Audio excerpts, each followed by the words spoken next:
Welcome to episode 101 of Real Health Radio. You can find the links talked about as part of this episode at the show notes, which is www.7, so the word all spelled out, SEVEN health.com/101. Welcome to Real Health Radio. Health advice that's more than just about how you look. And here's your host, Chris Sandel.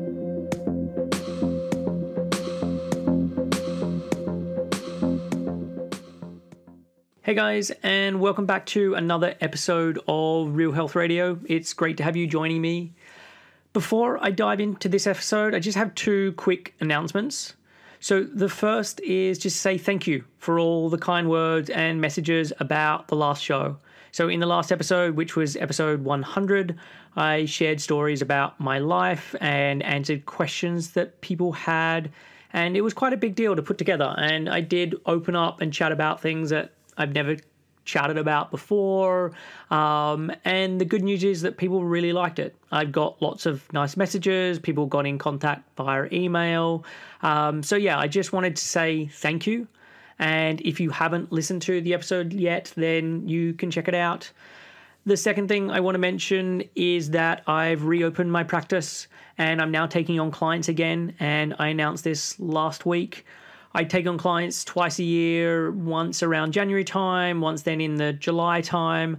I work with clients for a period of 5 months. And the way we do this is having a consult for an hour every 2 weeks.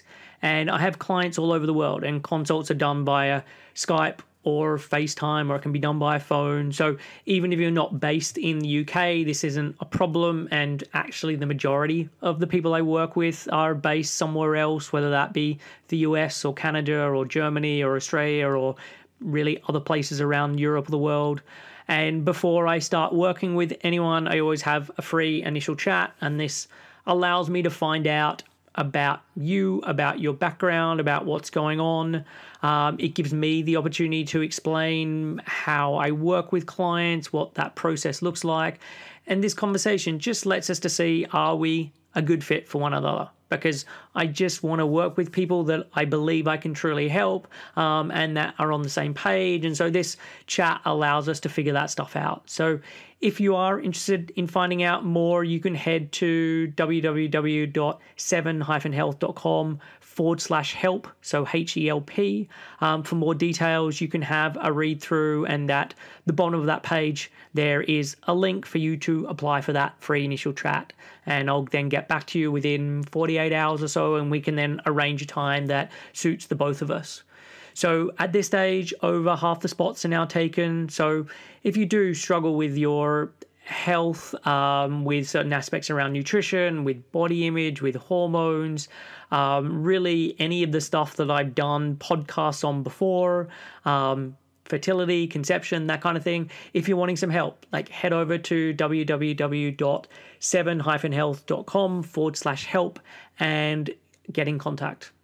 So with those two announcements out of the way, let's get on with today's show. It's been a number of episodes since I've done an interview show, but I'm back chatting with a guest, and today's guest is Miriam Greaves. So Miriam is a mother of two and a hypnobirthing teacher. After working for years in the theatre industry in London and New York, she became passionate about every woman having a positive birth experience after her own positive birth. And Miriam trained with KG Hypnobirthing and now works with parents to build their confidence and give them the tools to not only make a difference to their experience of birth, but to give their baby the best possible start in life. And Miriam is also the Positive Birth Movement's regional coordinator for the South East of England. And this is a free to attend support group that connects mothers and pregnant women and fathers to share stories and expertise and positivity about childbirth and parenting. So I first met Miriam about a month ago when I did her hypnobirthing class. And I was really impressed with what she knew, her ability to communicate this information in a really easy to understand manner, and just the benefit that so myself and Ali, felt from doing the course. And there is a real inherent fear of birth because of what we see on TV and in movies and what we see in the media and the stories we read. And this course is like the perfect antidote to all of this fear. So as part of the show, Miriam shares her stories about her 2 births. We cover what hypnobirthing is, because it's kind of a terrible name and most people are confused about what it is. And so Miriam does a really fantastic job of explaining what happens with hypnobirthing, what it is, what it's not, etc. We talk about physiology of giving birth, and so much of the confusion and the worry about birth is, I think, because it's often portrayed as like some evolutionary mistake. So as part of this, we go through what happens in the body and how amazing the process of birth really is, and look as well at some of the things that can get in the way of the body functioning the way that it should be to give a positive birth. We talk about the power of language and how words that either you use or that other people use can either be positive or negative. And we also cover Miriam's previous struggles with an eating disorder. And this wasn't something I knew about when I first invited Miriam to come on the podcast, but it then came up while we were emailing. And given that a lot of my work revolves around food issues, it was great to hear Miriam's story about this. So I really love this episode, and I'm so glad that I'm getting to share it with you all. And given that Ali, my other half, is pregnant, and I've been spending huge chunks of time reading about all aspects of the topic of pregnancy and birth, there's probably going to be, and I could remove the word probably from there are going to be more podcasts about the topic. So without further ado, here is my conversation with Miriam Greaves. Miriam, welcome to Real Health Radio. Thanks for joining me. Thanks, Chris. It's lovely to speak to you. So you are a hypnobirthing teacher, which is how we met, and hypnobirthing is the main area I really want to cover as part of today's episode. But I think maybe a really good place to start is by you talking about you and your 2 births and your 2 children and how that got you into it. Okay. So before I became a hypnobirthing teacher, I had a very different job. I worked in the theatre world in the West End, and loved what I did. I became pregnant later on, about 32, when I got pregnant, and I was pretty terrified, like most women. Was thrilled to be pregnant, and then the reality of what I actually had to do in 9 months was pretty scary. I turned to the internet, and I recommend no woman does that when she finds out she's pregnant. You are confronted by pretty scary stuff. It's all negative birth stories and videos of women, not very comfortable. And then I stumbled across this video of a woman giving birth pretty much in silence, very comfortable, relaxed. And what I really loved about it was that the birth partner was beside her doing stuff. He was part of it. He was helping her in some way. And I was blown away by it. And when I looked underneath this video, it had the word hypnobirthing. I knew nothing about it. I've never really been into that kind of alternative stuff. I hadn't done yoga or any kind of meditation. But I looked up what it was and quite liked the sound of it. So I signed up for a course in my area, and I, like you did, went to a 4-week course and loved it, took it really seriously, bought the books, practiced every day religiously, highlighted things, had Post-it notes everywhere. I was a bit of a swot, actually. But during my pregnancy, I got really frustrated with it because I felt like it wasn't working. It's not something you can practice and see improvement. I started to feel a little bit more confident, but it's not. There's nothing tangible to see. And so when it came to the birth, I just had to trust that my practice was enough. And it was. I spent most of my birth at home. was convinced I wasn't in labour, got to about 6 or 7 centimetres, and I was told I needed to get to hospital, but I was absolutely fine. I would say it was completely manageable, and then was straight into the pool when I got to the hospital, and within an hour and a half, my daughter was born very calmly in the water, and it was beautiful, and it changed my life. I came away from that birth realizing that not many women are having these kind of experiences. And I met up with my NCT group, and there were 7 of us, and I was the only one that really could talk about it passionately with positivity. And that saddened me. And I actually felt quite embarrassed by my experience. I felt like I had to hide it. I couldn't quite fit in with my group if I hadn't had the negative or some kind of trauma that went with it. And I couldn't really talk about it. And women need to talk about their birth afterwards. It's a very cathartic thing that you need to do. You need to go through it together, whether it is positive, whether it's not so positive. And I found a group online called the Positive Birth Movement. And I went to a group in Sutton. It was just 3 women in a living room. And we talked about our birth experiences in a positive way. And it was so powerful. And I thought, God, why aren't more women doing this? And I wish I'd heard these stories when I was pregnant. It would have helped alleviate some of that fear that I was feeling. Yeah. So I set up my own group in Redhill. I can talk more about the Positive Birth Movement later. Yeah. It's just grown and grown, and there's clearly a need for women to hear positive birth stories. I then fell pregnant with my my second baby when my daughter was 9 months, and I was a hypnobirthing teacher by then. I trained in the KG Hypnobirthing method, and I planned a home birth. I did most of it at home before, so, why not? Let's just have this lovely baby at home. Was so excited about it, still practice my hypnobirthing every day. And a couple of days after my due date, I started bleeding heavily. What had happened was my placenta had started to come away from the uterine wall, placenta previa. And I was rushed into hospital. And within 2 hours of arriving, I had an emergency cesarean. So it was pretty scary and life-threatening.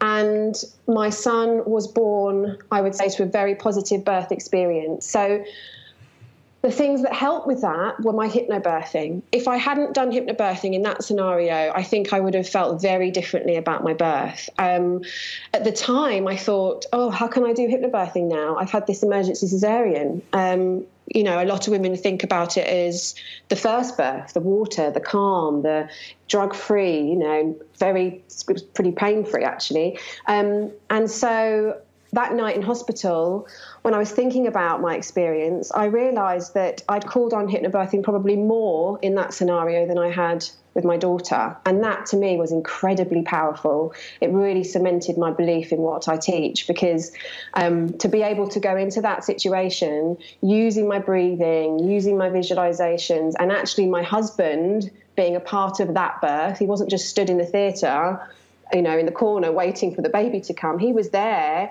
using these tools that we practiced. So we both had a very positive experience, and that is incredibly powerful. And I feel very fortunate that I can now teach hypnobirthing to men and women. And I've had the sort of the dream birth, I suppose, the one that we'd all like to have. And I've also had a cesarean. And I can safely say that I use hypnobirthing for both, which is amazing. So yeah, I feel very proud of that. Yeah. And I guess maybe there's a lot of people who are listening who don't know what hypnobirthing is. So maybe you could just talk about what that is, give it a bit of an overview.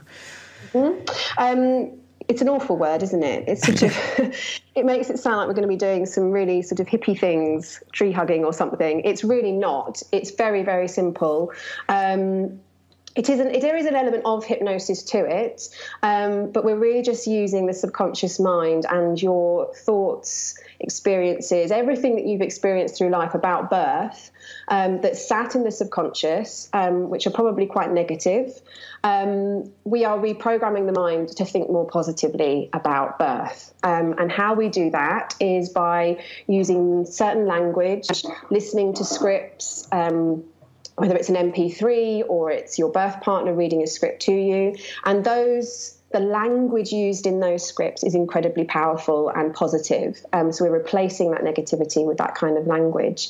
And we use visualization. So we work with mind and body. So the thoughts that we put into our mind will affect our body. So it's important that those thoughts are positive.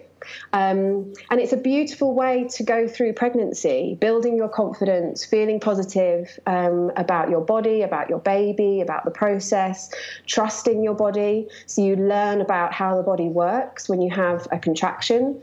And when you understand how it works, you realize that there isn't anything to fear. Your body is amazing. And it's also a full antenatal course. So, we do the relaxations, we learn all those tools and techniques, but actually you're also going to get a lot of knowledge too. So you're going to learn a lot about the physiology of birth. We talk a lot about the birth partner, how he or she can support you no matter what journey your birth will take, whether it's an induction, a cesarean, so that the two of you really work together. It's a 50-50 partnership, which is lovely. So you really do get an overall birth preparation course as well, which I love about that, so that you go into it feeling really prepared and confident that no matter what journey your birth may take, you can still have a positive experience. Yeah, and I would definitely agree with that, and I got a huge amount of value out of doing the course. And you've touched on loads of different things there that I would love to go into a bit more detail on. So, I mean, one of the big things I found from the course is just that real focus on the mind-body connection. And so are you able to just talk a little bit about that and how maybe that has an impact on the kind of birth someone has? Definitely. It's really important. We look a lot at how the mind works. We use the analogy of an iceberg when we talk about the mind. The idea being that above the water is your conscious mind, and below the water is this huge. We can't see it. It's very powerful. Is your subconscious mind, and about 96% of everything we do sits in the subconscious mind. Our thoughts, our feelings, our actions, our emotions, everything. And so. We've sort of live in a society where we're always trying to work things out by using our thinking brain, like the conscious mind, and we've forgotten about this very powerful instinctive part of the brain. And so when you're in labour, your instinct is incredibly powerful, and we need to learn to trust it. We also think of the subconscious mind as a bit like a computer hard drive or a logbook of everything that you've experienced through life. It's incredibly powerful. You've got this brilliant system in place to protect you from dangerous situations. So when you might have touched fire and you realise it's dangerous, it's logged into the subconscious. You know not to run in front of a moving car. You know what's dangerous and what's not. But the problem with the subconscious mind is that it doesn't recognise a dangerous situation, whether it's a perceived threat or a real threat. And that's the important part, particularly for a woman in labour, because when she goes into birth, when she starts to go into labour, the mind will say, what's going on here? How should the body behave? So it goes through the logbook under birth. What is this? And under there will be fear and negativity, because that's all that she might have logged away through life. So the body will then say, oh, this is dangerous. We need to behave in a certain way, i.e. we need that fight or flight response. We need to release some adrenaline here. And adrenaline is the hormone that we absolutely do not want in labour. It prohibits the important hormones that we do need, such as oxytocin and those beautiful endorphins. So what we need to do is when the body goes into labour, the mind goes through the logbook, has a look, says, what's this? And under what is birth, it finds positivity. Yeah. It finds beautiful confidence and calm and lovely visualizations of women giving birth beautifully. And then the body just stays in its nice, calm, relaxed state, which you're in most of the time. So then you can release those lovely hormones and have a very calm, gentle birth. So that's the idea behind it. So the subconscious mind is incredibly important. It also links to the kind of language that we use. I can say words to you that can put thoughts into your mind, and therefore the body will behave in a certain way. Yeah. So that language is incredibly important. And we do a brilliant exercise where I get you to close your eyes and I ask you 2 questions. And the first question will be, do you have any aches or pains? And you can see everybody sort of shuffling around in their seats, just sort of scanning the body just to check if they've got any aches or pains. And then I ask, how comfortable are you? And you can see people sort of drop their shoulders or their face relaxes a little bit. And you can imagine a woman in labour, a midwife walks in and asks, have you got any aches or pains, or how's the pain? She might be doing really, really well. She's relaxed. She's using her hypnobirthing. But the word pain makes her search for any pain that might be there. Whereas if I ask, how comfortable are you? Totally different. She might get a little bit more relaxed. Tiny, tiny things that make a big, big difference. And so language is very important because it will affect how you behave. So, yeah, does that answer the question? It definitely does. And just on the language piece, I remember you telling a story connected with your second birth with your son. Yeah. And when one of the doctors said to you, do you want to just recount that little bit? Because I thought that was really powerful. Oh, great. Yeah. So hypnobirthing teacher, being faced with having this emergency cesarean, I was determined to keep my hypnobirthing head on. And I was in the delivery suite, a place I never thought I would end up. And I was in there doing my hypnobirthing. When I say doing my hypnobirthing, I was breathing. So I was still using my techniques. And my husband was sat beside me using something called the stroking relaxation. And the obstetrician came in, and the poor guy, I probably had it in for him the minute he walked in because I didn't want him to come near me. And he looked at the monitor and he said, oh, you just had a contraction. How was the pain? And of course, he got a look from me, and I said, yes, I did feel the surge, but it was a completely manageable pressure. And he knew I was a hypnobirthing teacher, and he immediately changed his language and said, well, next time you have a surge, let's just see how the pressure is and see how you're getting on. And that for me was such a powerful moment because suddenly I was back in control. I was being listened to. We were working together. It wasn't a kind of us and them relationship. We were a partnership. He understood what was important to me. And those are the elements that make a positive birth. It doesn't have to be the drug-free water birth or home birth. You can have a positive birth in hospital, in cesarean, at home, wherever. The point is that being listened to, feeling respected, and being able to look back on that as a positive, as a happy memory, is what makes a positive experience. So that obstetrician, that stands out for me, and he probably never thought twice about it, but it's so important because that language he used just helped me to relax that little bit more, and it certainly had an effect on the next few moments that I had going into theatre. So yeah, I'll never forget that. Yeah. And one of the other big parts of the course that I really liked was talking about the physiology of the body, particularly the uterus and what happens during the different stages of labour. Are you able to just chat a little about this and maybe what's going on with the muscles at different stages and how different things can affect that, whether that be fear or someone being in a calm state? Because I think this was a really big thing that I took away from it and that Ali took away from it. Because when you understand what's happening, there's nothing to fear. That's the point. And I can't imagine going into labour and not knowing what this feeling in your body is when you have a contraction or a surge. What if you don't know what's actually, it could be quite scary. And that adrenaline is going to be pumped through you, and that's not good. So it's very, very simple. The uterus is a muscle. It's simply a muscle. And like all muscles, it's made up of 2 parts. So, you've got your bicep and tricep, and in your uterus, you've got 2 muscles. And one of them around the cervix goes in a circular motion. And over the top of the uterus, are muscles that go sort of longitudinal. I'm sort of doing my hand here, but I realise you can't see it. So I'll try and explain it as best I can. When you're pregnant, the two muscles are working beautifully together. The circular ones around the cervix are nicely tight to keep baby in and keep infection out. And the ones that are going over the top are nice and relaxed to allow baby to move and grow. When you go into labour, the role of these muscles swap. So the circular ones at the bottom around your cervix will start to relax and open and go thin out. And over the top, the muscles will start to draw upwards. When those muscles draw upwards, the circular muscles open a little bit more. And that's what's happening when you have a contraction. I'm going to say the word surge from now on, because I'm not going to use that word, because we think of certain things, we think of pain and things when we use that word. So I'm going to use the word surge.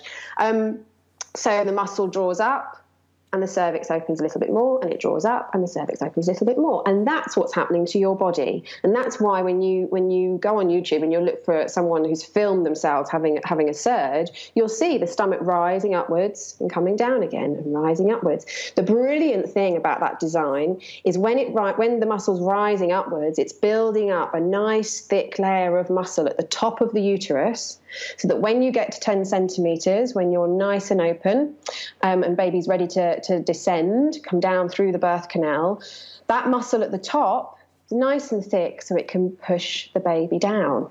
And that's why a lot of women will talk about this sort of uncontrollable bearing down feeling in that second stage of labour. It's very powerful. And so when you think of that uterus, it's amazing. It's beautifully designed. The problem is that tension can get in the way. And like any muscle in your body, if there's tension, it will be uncomfortable. And I talk about in my class, if you've been painting the ceilings of your house all weekend, and on the Monday morning you go to take a cup out of the cupboard or a book off the shelf, and as you go to do so, as the bicep contracts and the tricep relaxes, there'll be tension there. So it will feel uncomfortable. It's the same idea. If there are thoughts in our mind, if we've got fear there, or there's tension, or the environment isn't quite right, or there's someone in the room and you don't know who they are, you're going to produce some adrenaline, you're going to feel tension, that muscle is going to tense up. So those two that amazing relationship that's going on between those two muscles, there's going to be tension there and it can't work properly. So it will be uncomfortable and it may cause some pain. So the more relaxed you are, the better that muscle can work. And that's why we use those beautiful techniques, the nice relaxation techniques, to allow the muscle to relax. But the only way that we can do that is through practice. It's no good just going, right, I'm going to use those techniques today.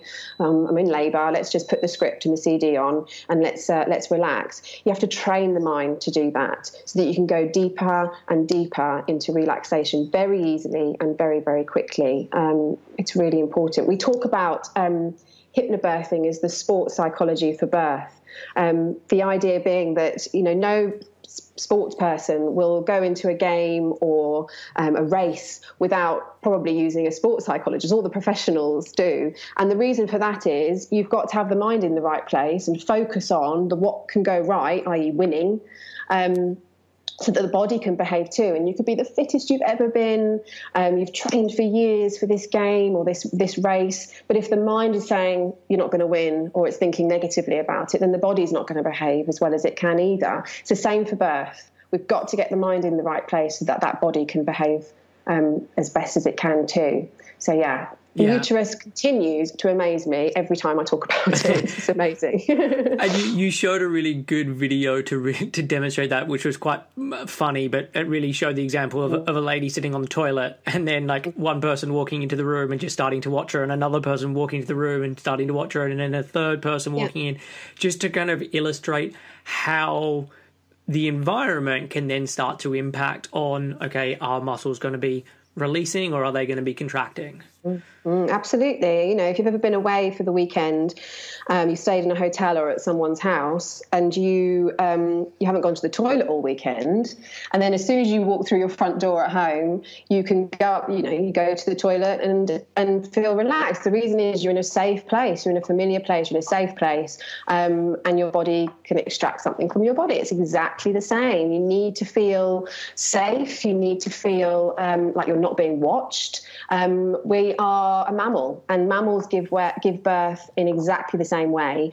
We've sort of forgotten that, I think. The idea of going into a brightly lit hospital, strangers walking in and out of a room, lying flat on your back, is just not how we're programmed to give birth. No other mammal would do it like that. And if you think about how animals give birth, think about how a cat gives birth, you could prepare the most gorgeous, comfortable bed in the corner of your house somewhere, but that cat's not going to give birth there. It's going to find a nice, quiet, warm spot, probably under a bed, or I've seen cats give birth in a washing machine before, or even in the wild. They'll halt labour for days if they feel there's a predator around. The body will just stop until it feels like it's safe to give birth again, and we're exactly the same. And a predator could just be the wrong person in the room, or someone that just hasn't introduced themselves, or the language being wrong and it just feels unsafe. So tiny things make a big, big difference. And that's what hypnobirthing is about, is teaching you about those tiny little things that you can build them up and have a really positive experience.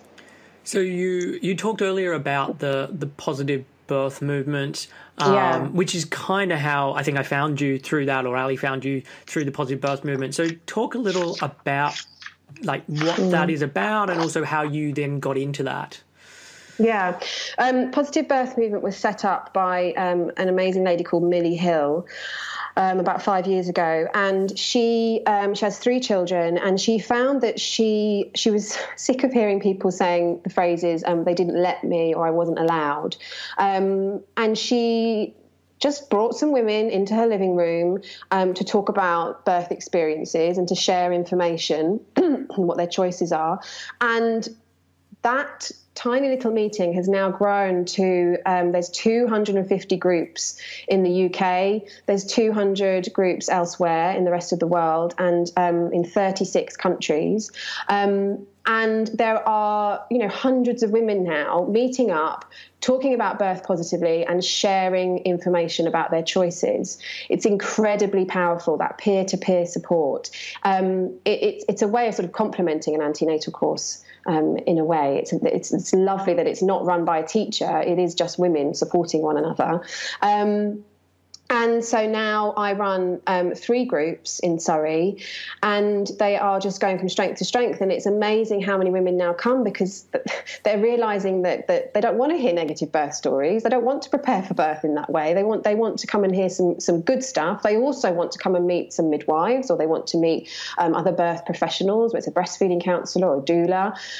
It's a wonderful way to get access to information.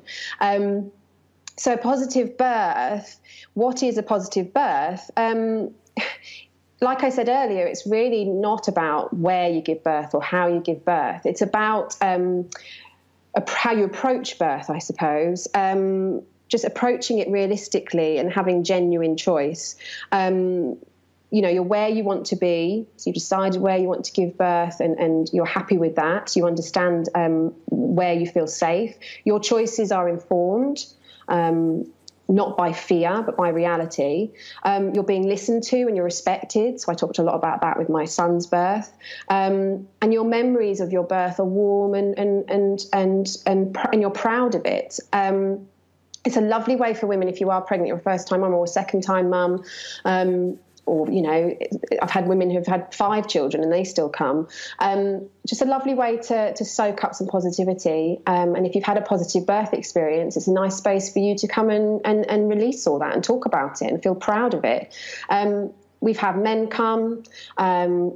They sit there looking like they don't want to be there on their mobile phone, and within about 10 minutes, they're getting involved and talking about, what it means to them. So I love all that.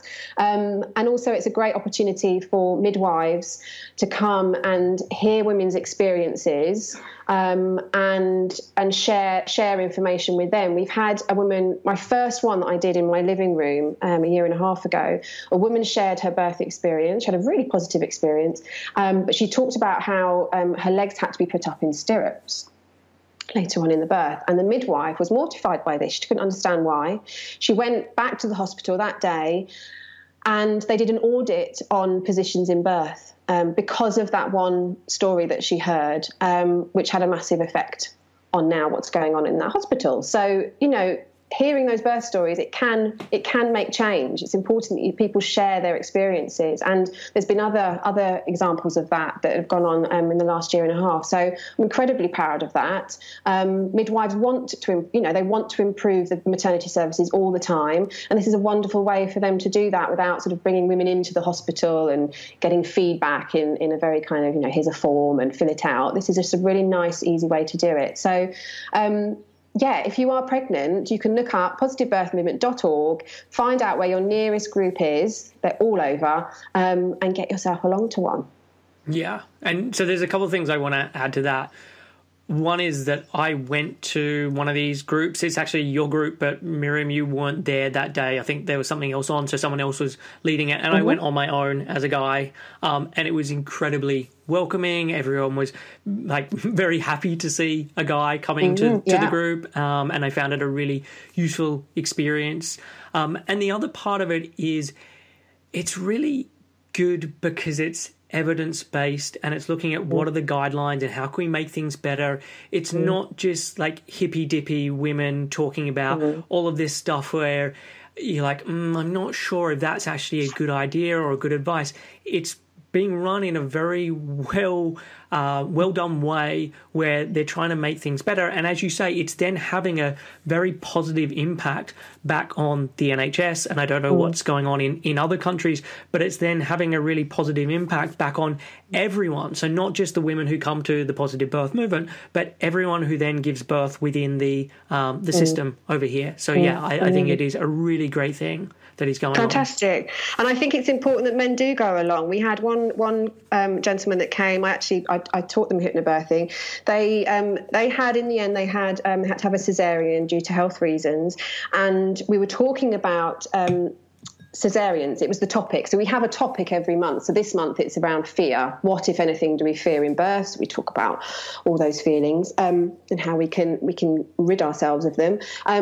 This particular month we were talking about cesarean birth, and a few women were telling their cesarean birth stories, but they were saying they were apologetic about it, and they were using the word "but" a lot. And this guy, who, like I said, he started off on his phone, and I think he was just there to give his wife a lift. And he stood up and he got really passionate about the fact that women were apologising for their cesarean. He said, my wife's birth, my baby's birth, was the most incredible experience of my life. It was positive.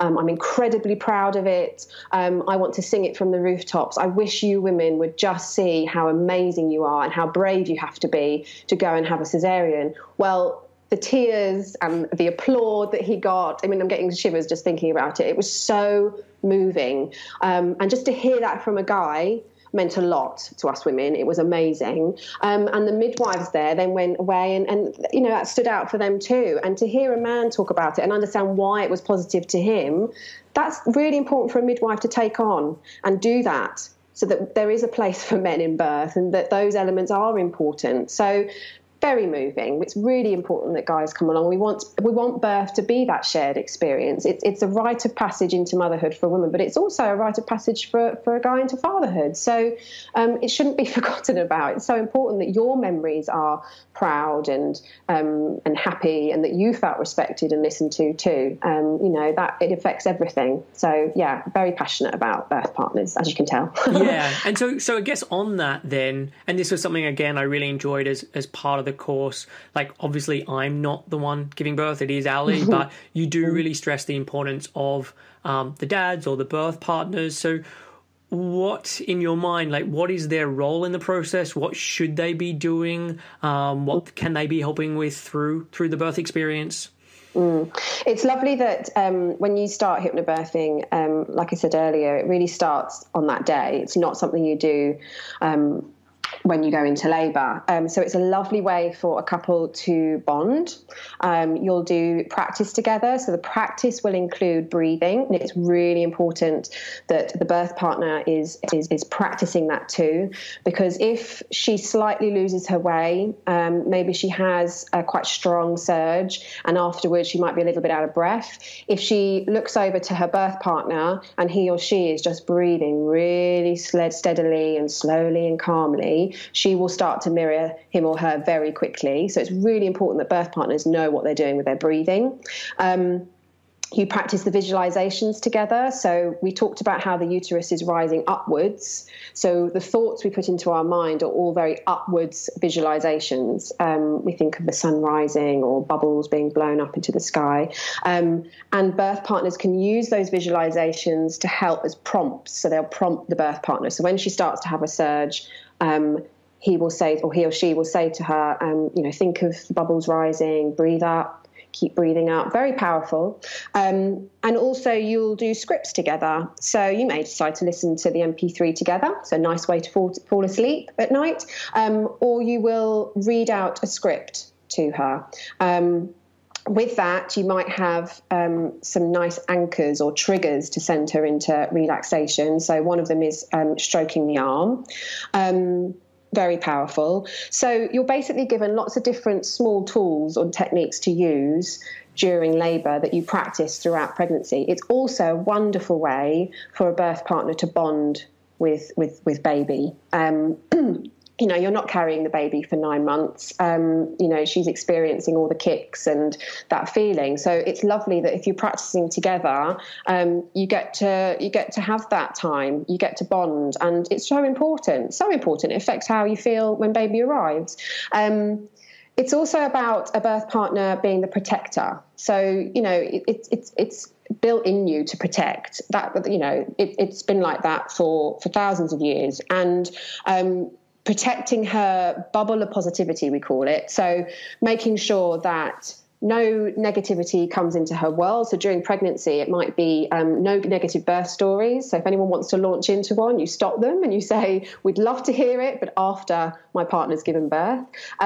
It's about using the right positive language during pregnancy. It's simple things like not using the word don't, for example, like don't forget the milk. It's remember the milk. It just turns things into a little bit more positive way of living. And I still use it now as a mother with my children, very aware of the language I use. It's also about setting the right environment. So you would be responsible for the mood, so low lighting. You might want to burn some candles, have the music playing. We talk about birth and sex as the same event but separated by time. So, in a way, how the baby's made is the way we want baby to come into the world. So we want to release that oxytocin, the love hormone, and you produce a lot of it when you orgasm, and you produce the biggest peak of it when you give birth. So it's a really good way to think about, well, how can I set the right environment? Well, how would you have sex? So really, really lots and lots of nice things to be doing. And it feels like, and I go through the course and I worry about birth partners feeling like they have too much to do. But when you actually strip it back, it's just about protecting the space, protecting her, using the tools if and when you need to. You may not need to. She may just be in her own place, very, very into her own zone. And then protecting her choices or your choices after birth too. So you'll have a birth proposal or a birth plan, and there'll be certain choices that you would like to happen after birth, and making sure that those things happen and protecting them. So it's a wonderful role to have. You're not going to be on the sidelines. You're not going to feel like a second spare part, which is a horrible way for a birth partner to feel. You're going to feel like you really played a massive part in your baby's birth. And a lot of women that do hypnobirthing will always say, I couldn't have done it without him or her. There's a brilliant birth video that I showed you in session 2, Daisy's birth. And at the end, he turns to her and he says, can you believe we just did that? And I love the fact that he says we just did that. It's beautiful. It's so, so important. Yeah. And what I'll do is I'll get some of those videos and some of the material from you that I can then put in the show notes, because I think it would be really helpful for other people to have a look at. I know for me, and I've talked about this before with you, there was a great documentary about Ina May Gaskin. I think it's called Birth Story, Ina May Gaskin and the Farm Midwives, or something like that. If you search for Ina May Gaskin documentary, you'll be able to find it.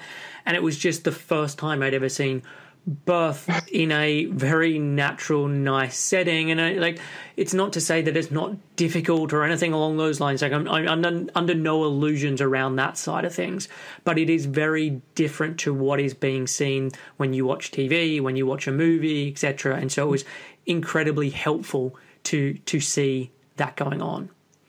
Definitely. I think it's important that women watch as many positive birth videos as they can. There's many out there. You can go on my blog and have a look at some. But I played that same video last night and in a class, and there were two guys in there, and at the end they went, "No way!" They couldn't believe that could be birth. And that's the culture we live in.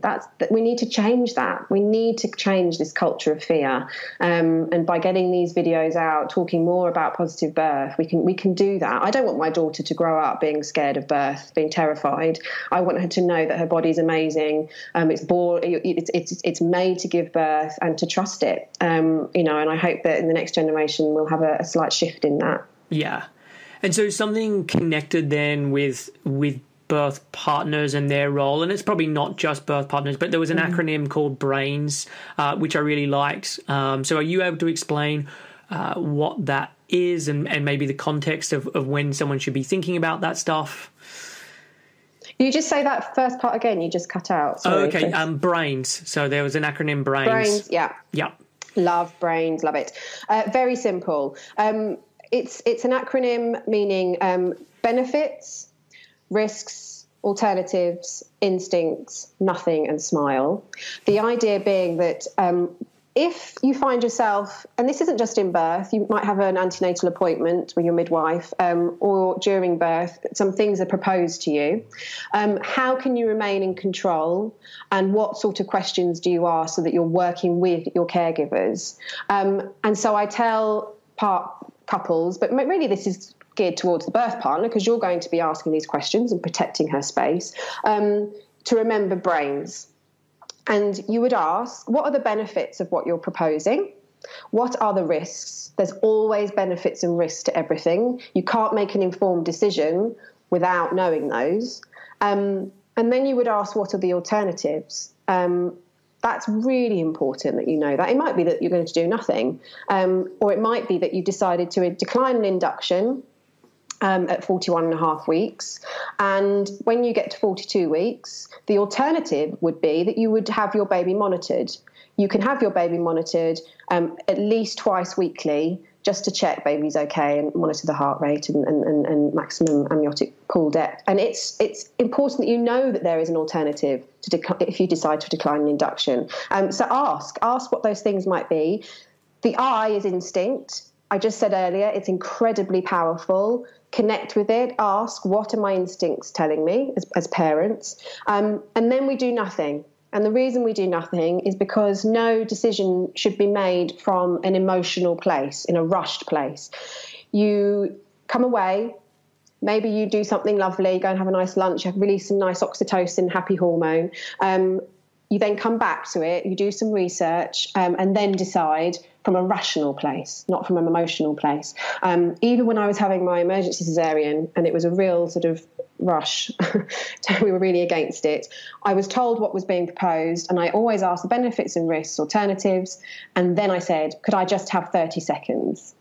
And that, just having that time, just to do nothing, just to have a breathe, just to, refocus, made a big effect on that decision that I was going to make. So just doing nothing. And then the S is smile, because when you smile, you produce oxytocin, and that's what we want. We want the nice happy hormone. So BRAINS, it's a really useful little tool, that. I'm glad you liked it, Chris. I do think it is really helpful, because it then ties into one of the big parts of the positive birth movement, which is really just hammering home that you have choices.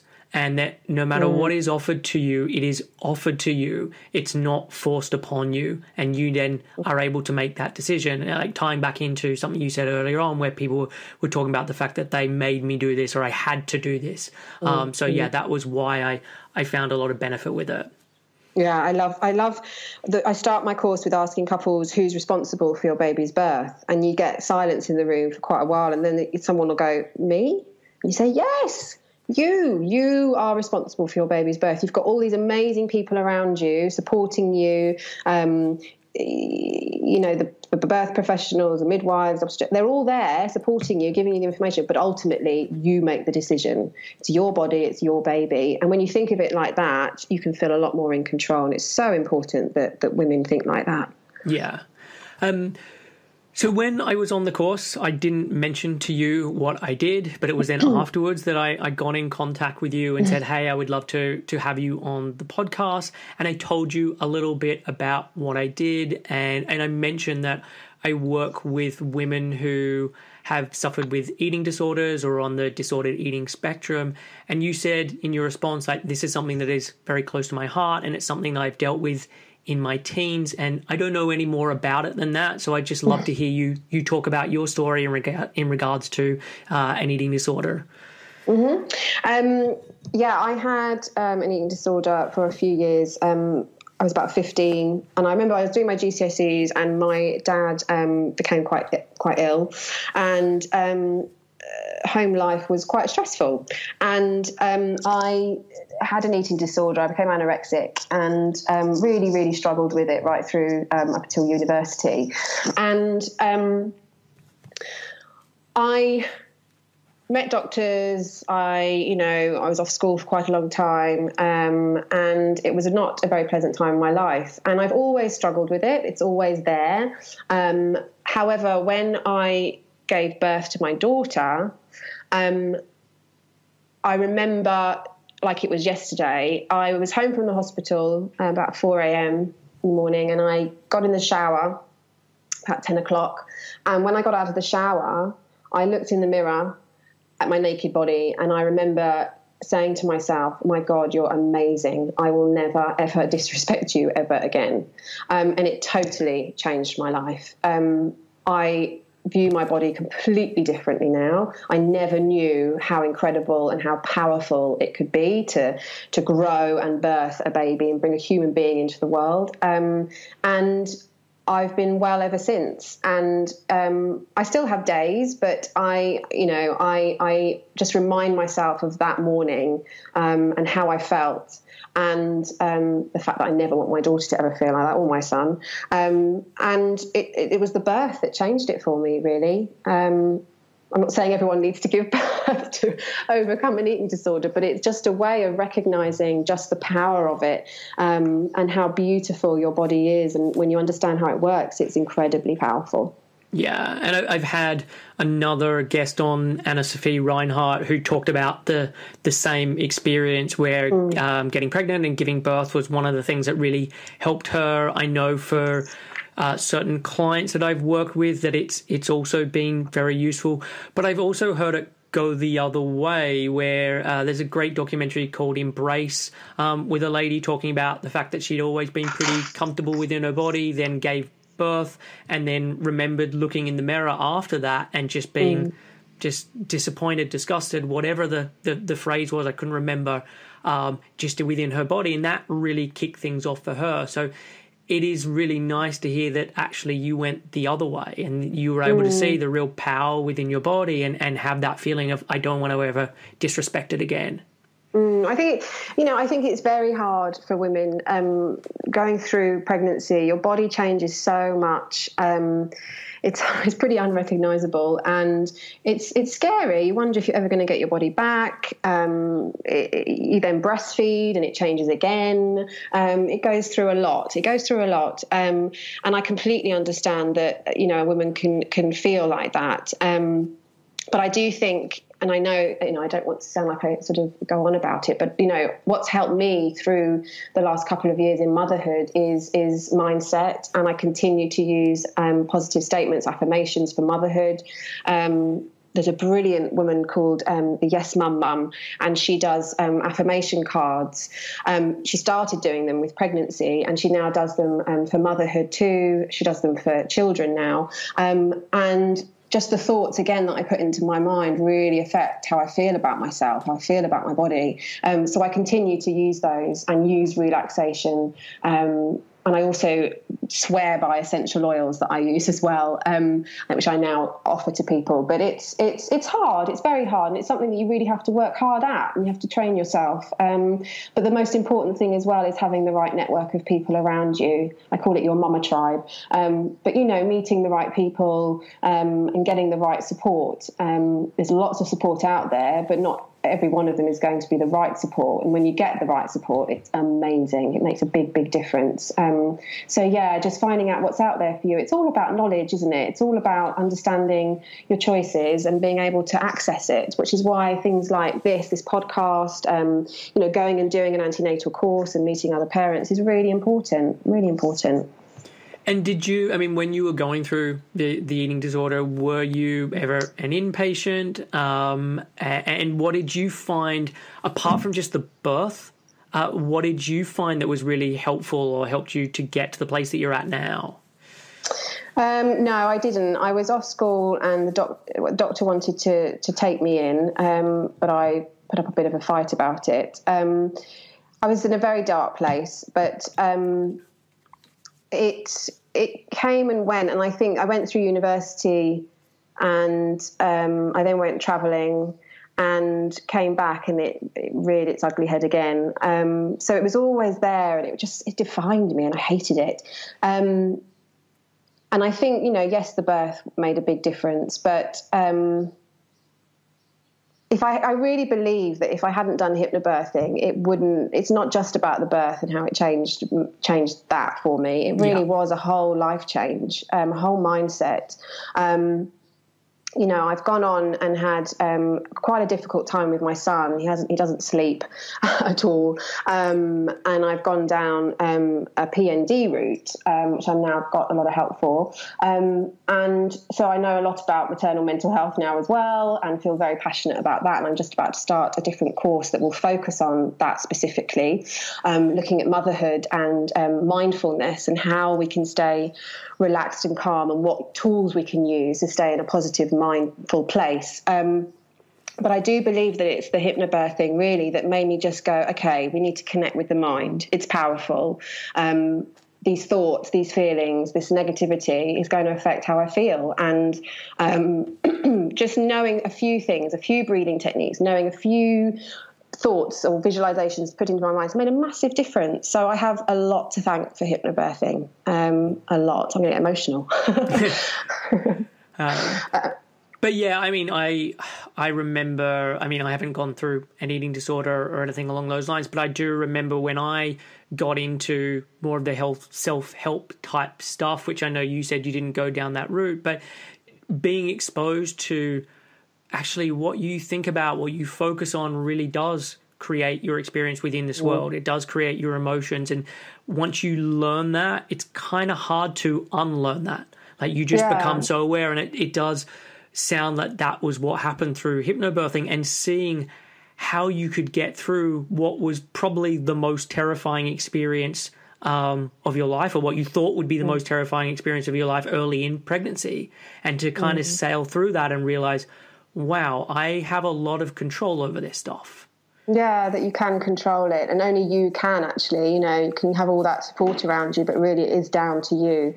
And not trying to fix it quickly. That's a big part, it's a gradual process, which is why I say, to start hypnobirthing anytime after your 20-week scan, so that, you have more time you have to practice it and learn those things is the more effective it can be. So, in motherhood too, it really is about not feeling like you need to fix everything in that moment, because that's impossible. You might have a dark day, you might feel a bit low, it might be difficult. But the next day is another day, and you can have a positive day, and you can, it's about focusing on that and focusing on the positive and just taking it slowly. So I'm really passionate about it, and that's why I'm currently writing a new course for it, because I love the fact that I go through this journey with couples, but it's very focused on that one day. And of course that day is very important, but then there's a big thing that happens afterwards too, and you have this big transition into parenthood, and that in itself can be scary, and it can be, well, it's life-changing. So how we deal with it, how we feel about it, and how we prepare for it is really, really important too. And I think I missed that when I was doing my preparation. It hit me like a ton of bricks when I became a mother. Didn't quite realise just how much my life would change and how unrecognisable it was from how I used to live before. And that's not to be negative at all. I love being a mother, but it was a shock. And so I'm really excited to be able to sort of go on a fuller journey with parents, because I think that that's very important that they have that kind of support throughout, both for men and women, definitely. Yeah. So more to come on that. I can't say too much more. Okay, perfect. Well, I will wait. I will wait with bated breath. Okay. So look, I'm conscious of your time, and I do want to wrap this up. Before I do, I just want to ask: is there anything that we haven't covered that you'd really like to mention? And I'm going to go through like where people can find you and that kind of thing. But is there anything that you would like to have talked about that we haven't covered yet? I just wanted to quickly say that I think a lot of people think that, hypnobirthing, it's cost money, it's an expensive time for parents, and I appreciate that. Preparing for that day is probably the most important thing that you can spend money on. Don't worry about the buggies and all the expensive stuff that you need to buy. Preparing for that day is really important. If you can't afford to do a hypnobirthing course, there's lots and lots of things out there that you can be doing. There's lots of apps, free apps that you can download, hypnobirthing apps that you can listen to those scripts. There's lots of videos out there. Like I said, go on my blog and watch them. I put affirmations up on my Instagram and my Facebook account regularly, so you can download those, save them to your phone, have them as a screen save, print them out, put them up around your home. All of that is getting your mind in the right place. You don't necessarily need to do that full antenatal course, although it is, it's a brilliant way to prepare. But come along to a Positive Birth Movement. It's free. They're everywhere, they're regular. Come along to them, ask questions, prepare yourself. Don't just sort of sit there and think, I'll just let it happen on the day and think about it then. It really is important that you start preparing as soon as possible. I've just started a brilliant scheme called Unlimited, and I offer free hypnobirthing group courses to anyone that might have a low income, is under 18 or in full-time education, or registered refugees. So please have a look at it and get in touch if you want to know anything more about it. I just want to get hypnobirthing out to as many people as possible, because it is just a great way to prepare. Yeah. So then where can people go and find out more about you? And this can be website, it can be social media, and I'll put everything in the show notes, but you can just tell the listeners. Facebook, Miriam Greaves Hypnobirthing. Instagram, the same. My website's just miriamgreaves.com. Lots of brilliant things on the blog there. You've not only got lovely birth stories, but there's interviews. There's something called Meet the Team. That's women or birth professionals that I've curated and trust with their services. So doulas, reflexology, fitness. Chris, I should get you on there. You should be on there. Okay, cool. For nutrition. But it's a great place for information. Check out the Positive Birth Movement, Red Hill and Reigate, or Caterham, or anywhere where you're living, and like them on Facebook so you can get the latest events. KG Hypnobirthing website too, lots on there. You can sign up to a free email every day and get a positive affirmation from Miriam Greaves, which is brilliant. And that's it, I think. If I think of anything else, I'll let you know, and you can put it on a link for everybody. Yeah, definitely. Well, look, thank you so much for coming on the show today and sharing your knowledge. Ali and I both found your course incredibly valuable, and so it's been really lovely to then have you be able to cover a lot of this information today on the show. Oh, I've loved it. Thank you, Chris. Brilliant. We're getting the word out there. It's really good. Yes. Positive birth. Definitely. All right. Fantastic. Well, you better stay in touch. I'm waiting for the news. Yes, I will do. All right, Chris. Thanks for listening to Real Health Radio. If you are interested in more details, you can find them at the 7 Health website. That's www.7, health.com.